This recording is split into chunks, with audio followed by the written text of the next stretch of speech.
سلامونه ټولو ملګرو ته. منګه ماشاءالله موجود یو په هوټل کې د حسین زاده لالا په دریم نمبر برانچ کې. ماشاءالله زمونږ سره حسین زاده لالا دی، ارشد بھائی دی، حشمت بھائی دی، ماشاءالله مولانا صاحب، وسیم بھائی او نومان تاثیر صاحب دی ماشاءالله چې د پاکستان نه راغلي زمونږ میلمانه دي. وسیم بھائی د هوټل لوکیشن کوم ځای دی؟ هوټل لوکیشن دا دی چې د ریاض نه راځي او کله لیلا پلاج کراس کې نو 130 کیلومتر کې راځي، او چې د دواسر نه ریاض ته ځي نو په 110 کیلومتر کې دا موثر راځي. مطعم ملتقی الهل نوم دی. ها ماشاءالله دا مطعم دی وروره، ټولې وزټ وکئ.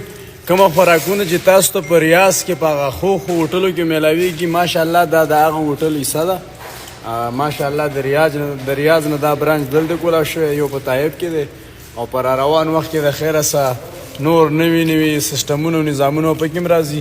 زموږ ټولو پښتنو ته درخواست دی لازم هوټل سپورټ کوي. وسیم بھائی به ان شاء الله دلته ملاویږي. خاطر آباد اوسئ، د الله په امان.